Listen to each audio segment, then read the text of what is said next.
The failed Ionian revolt against the Persian Empire of Darius in 499 to 494 BC was sponsored by the Greek city-states of Athens and Eretria.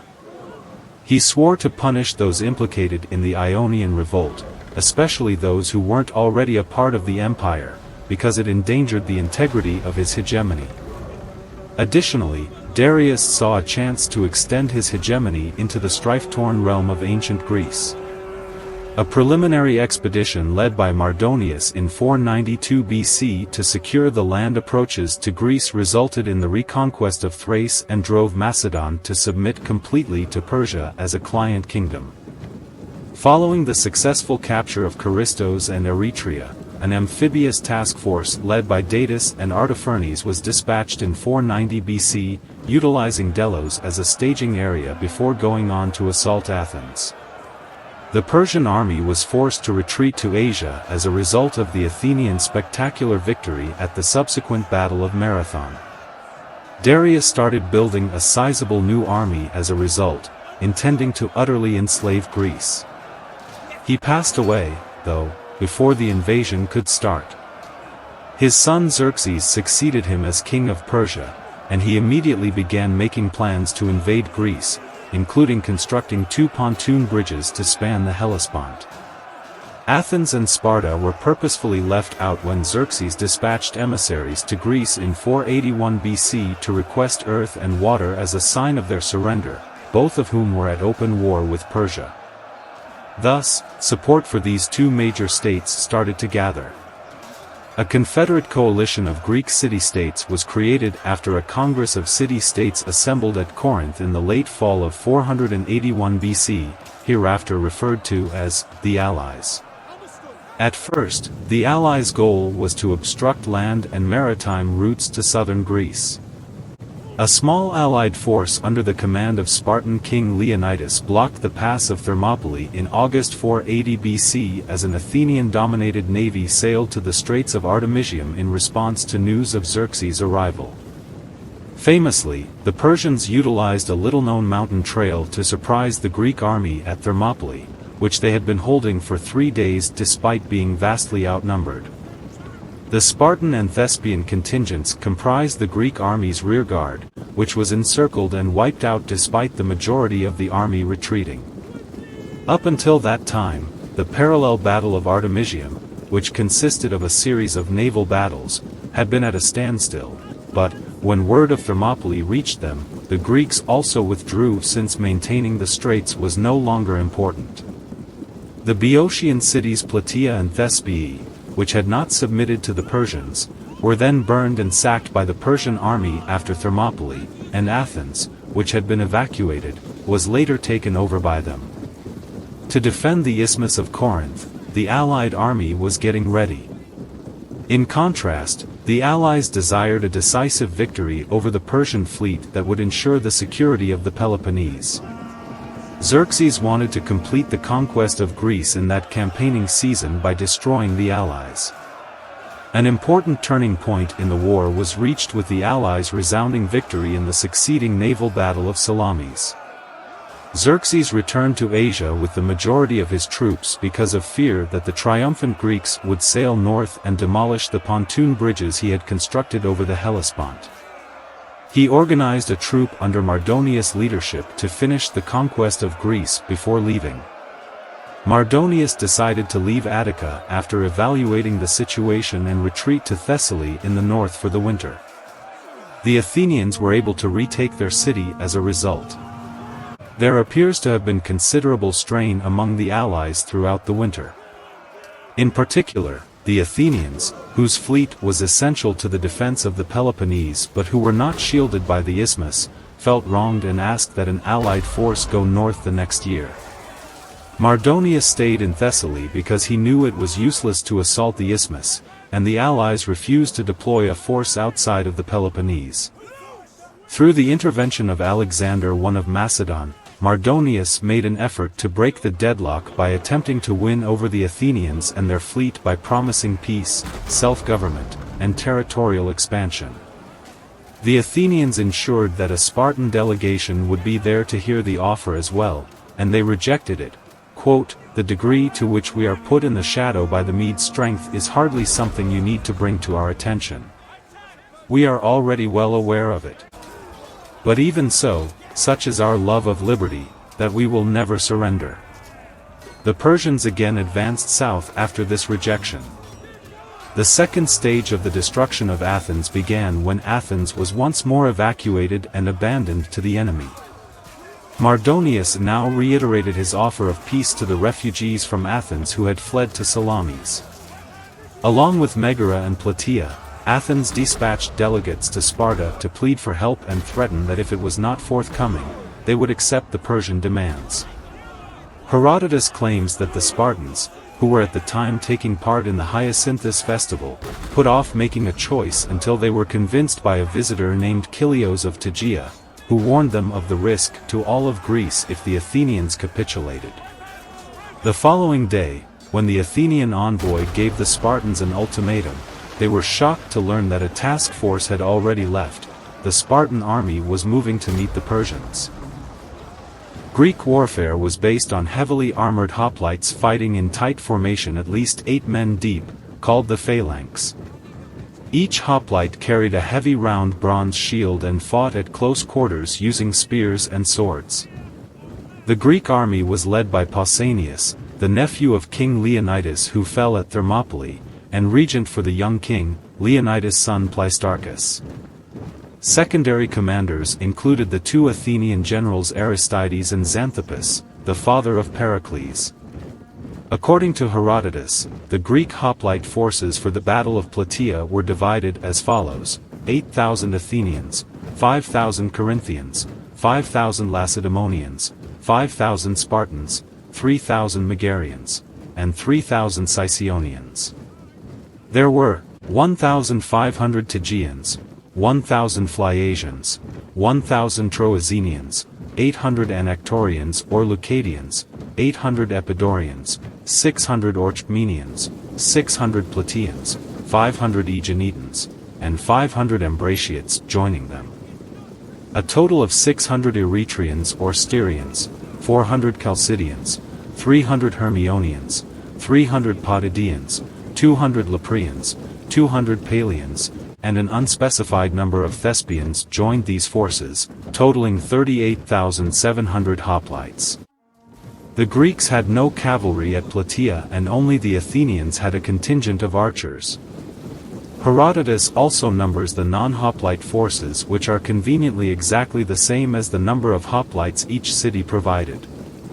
The exception is Sparta, which supplied some 35,000 helots in addition to their 5,000 hoplites, totaling 110,000 Greek soldiers. But most modern historians estimated around 80,000 Greeks fight for allies.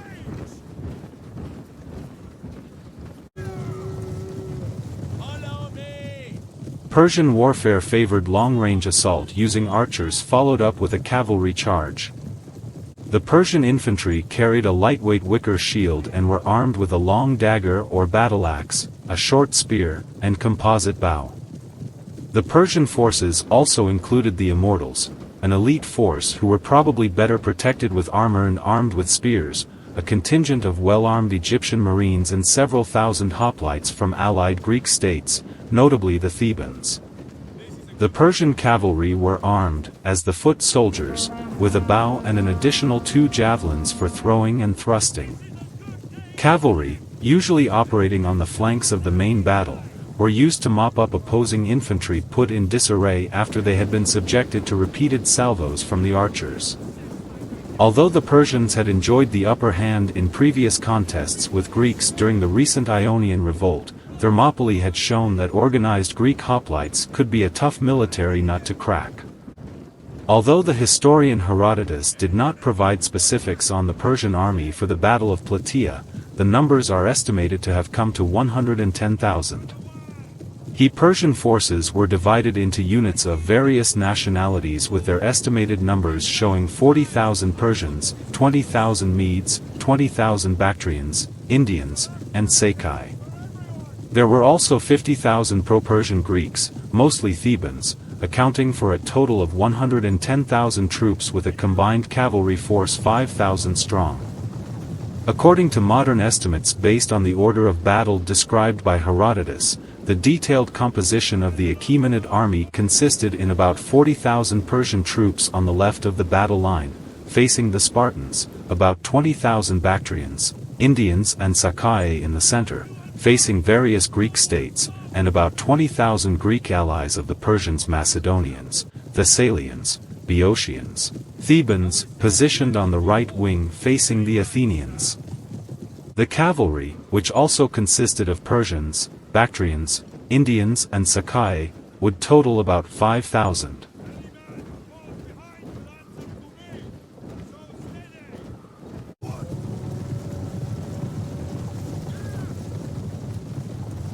Mardonius concluded the devastation of Athens by demolishing anything that was still standing after learning of the Spartan troops. He then made his way back toward Thebes in an effort to draw the Greek army into an area that would be appropriate for the Persian cavalry. In Boeotia, Mardonius built a fortified camp on the north bank of the Asopus River that extended from Erythrae to Hysiae and up to the Platean lands. A possible strategy used by Mardonius was to entice the Greeks to retreat to the plain by starting hit-and-run cavalry attacks on their defenses. This tactic, despite some initial success, backfired when the Persian cavalry leader Mecistius was slain. As a result of his death, the cavalry withdrew. With their spirits raised by this little triumph, the Greeks advanced, staying on higher ground, to a new location more suited for encampment and water supply. The other contingents were on the somewhat lower land in between the Athenians and Spartans on the hilltop to the left, the Tegeans and Spartans on the crest to the right of the line. In response, Mardonius gathered his troops at the Asopus and prepared them for war. Neither the Persians nor the Greeks, according to Herodotus, attacked because of ill omens obtained by both sides during sacrifice ceremonies. As a result, the army lingered in their camps for 8 days until additional Greek forces arrived. Then, in an effort to break the deadlock, Mardonius dispatched his cavalry to attack the passes of Mount Cithaeron. As a result of this raid, a convoy of supplies bound for the Greeks was captured. There were 2 more days that passed, and during that time the Greek supply routes were still under danger. Then Mardonius conducted another cavalry raid on the Greek lines, which was successful in blocking the Gargantuan Spring, the Greek army's main source of water, because they were unable to utilize the Asopus owing to the threat presented by Persian archers. The Greeks chose to retire to a position in front of Platea where they could watch the passes and have access to fresh water because their current position was unsustainable due to the scarcity of food and the limitation of the water supply. It had to be done that night to stop the Persian cavalry from charging during the withdrawal. The retreat, however, failed. The central Allied contingents were supposed to be at a certain spot, but they ended up dispersed in front of Platea. By morning, the Spartans, Tegeans, and Athenians who had been defending the back of the retreat had not even started to back up. Pausanias also gave the Athenians orders to start the retreat and, if possible, link up with the Spartans. As a result, 1 Spartan division was left on the crest to cover the rear while the Spartans and Tegeans fled uphill. But as the Persian camp started to stir, the Athenians first withdrew straight towards Platea, leaving the Allied battle line disjointed.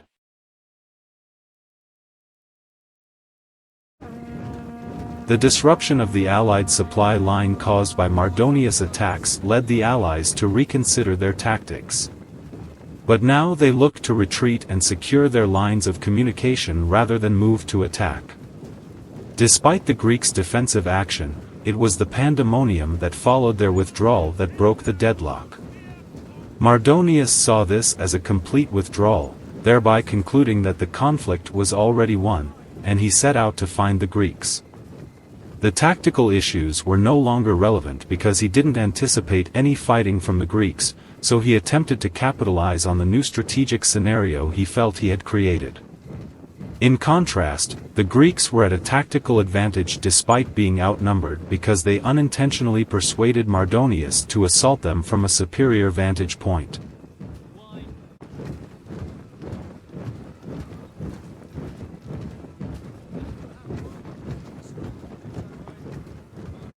poets and teachers, philosophers and deranged loons. We will teach these Greeks a lesson in the meaning of death.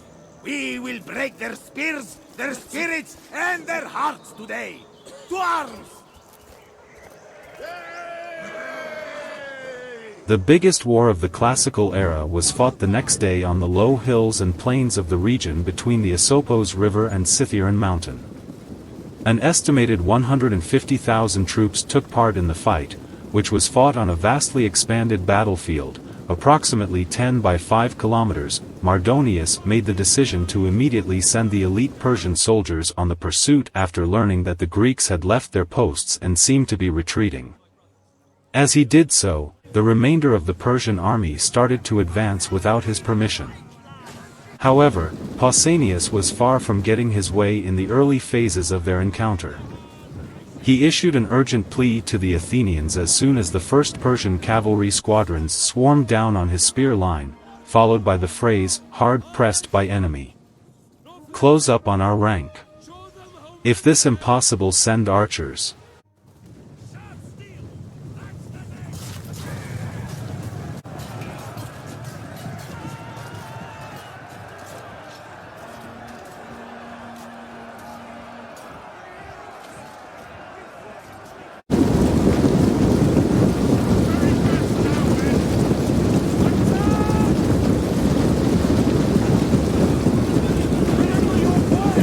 Aristides and his 8,000 hoplites moved as quickly as they could towards the direction of the Spartan stronghold. However, the opponent Greek cavalry that made up Mardonius' right flank quickly began to fight them. Thessalian and Macedonian contingents as well as a powerful Boeotian regiment were part of this task group.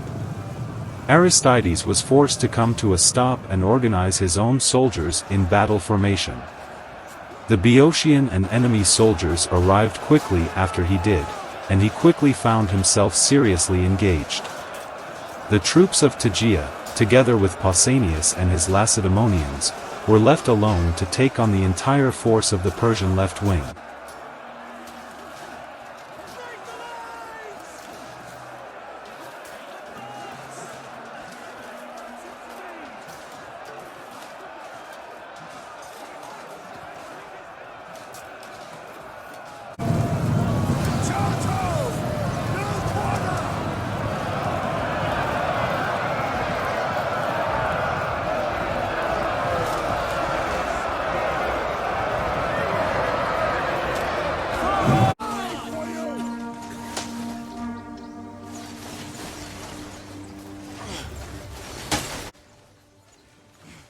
For his part, Mardonius had no intention of directly pitting the infantry against that ominous row of fully armored hoplites without first softening them up.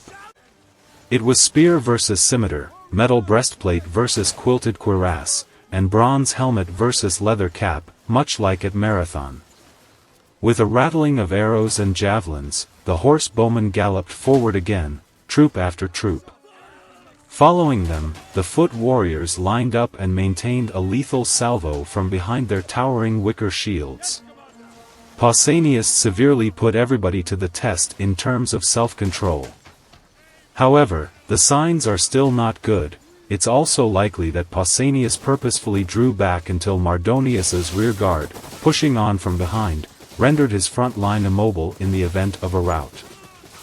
Finally, the Tegeans, who lacked the Spartan elite's rigid self-control, tore through the ranks and assaulted the enemy. It was now or never. When Pausanias received a favorable sign from the goddess Hera at this crucial moment, he immediately gave the order to prepare for battle. Suddenly, the entire phalanx took on the appearance of a ferocious animal that is turning to defend itself and stiffening its bristles, so the Persians could no longer doubt that they were dealing with warriors who would fight to the death. The Spartan hoplites were rushing towards Mardonius's troops and archer with their shields locked.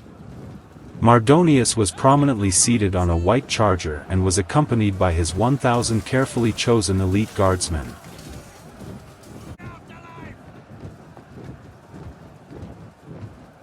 The Athenians were engaged in a severe battle with the warriors of Thessaly and Boeotia farther west and on lower terrain, and they were significantly hurt by the absence of cavalry protection.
The center's Greek contingents had finally departed Platea.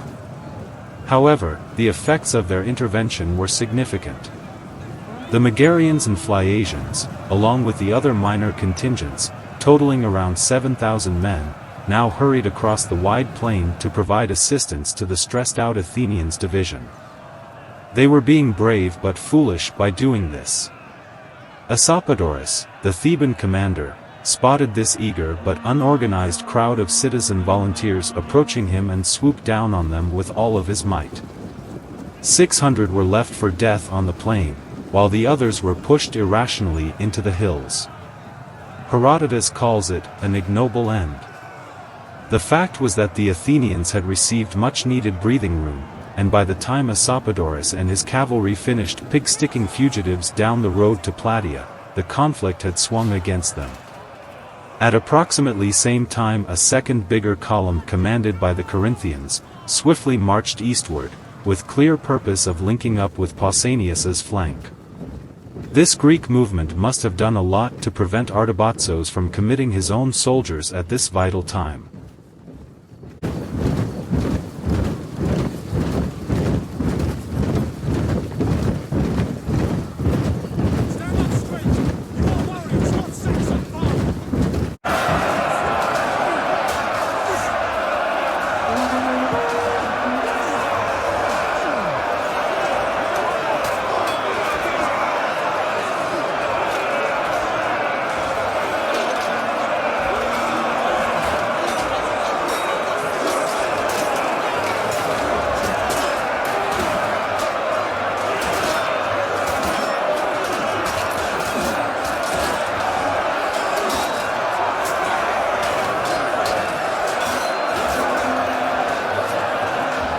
After a tough battle, Pausanias and his Spartans had begun to gain ground against their Persian opponents, whose obvious bravery could not compensate for their lack of body armor and consistent discipline. They rushed the Spartans individually or in small groups, making them easily separated and killed. When the Persian archers were beaten back, they threw away their bows and battled long and hard with the infantry against troops who were superior to them in both equipment and military ability. The Spartans slayed the Persians in huge numbers by thrusting their long spears into their faces and breasts. Despite this, the Persians battled valiantly and expertly until they were defeated. They used their bare hands to measure the long spears of the Greeks, snapped off several of them, and then engaged in ferocious hand-to-hand combat with their daggers and scimitar, ripping down their foes' shields and grappling with them. In this fashion, they managed to hold out for a very long time.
The struggle continued as long as Mardonius and his guards were present and engaged in combat.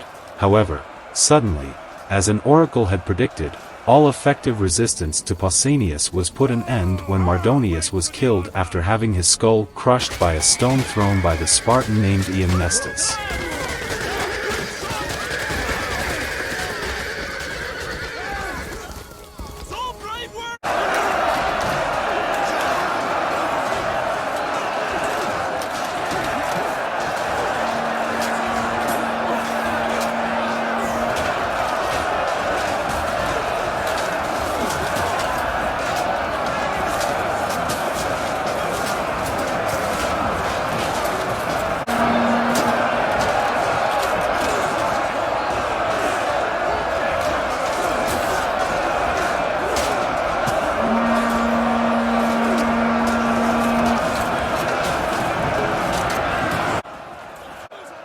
The Boeotians immediately disengaged when word of this triumph on the Greek right side reached them.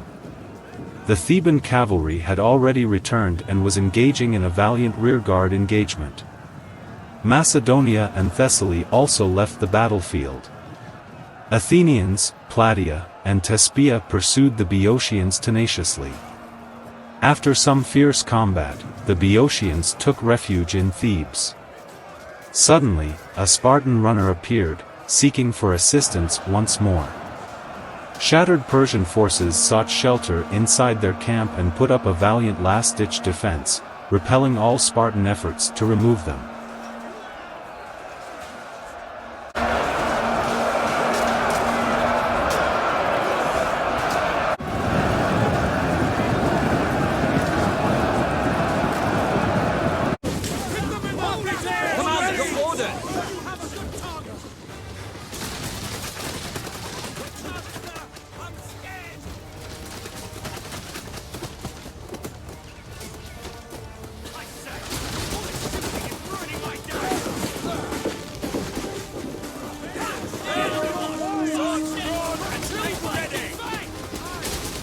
Aristides at once led his fatigued warriors back to the Persian camp and went grimly to work.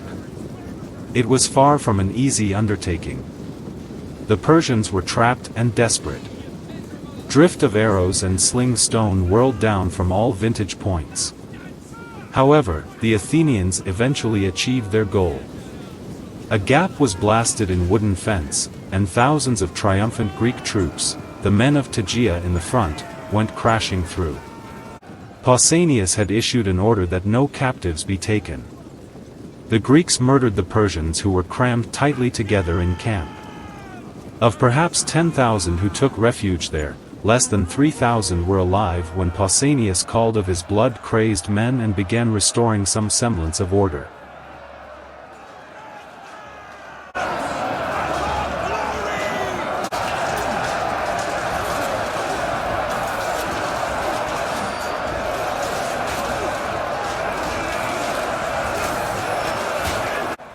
The remnants of the Persian army, under the command of Artabazus, tried to retreat back to Asia Minor.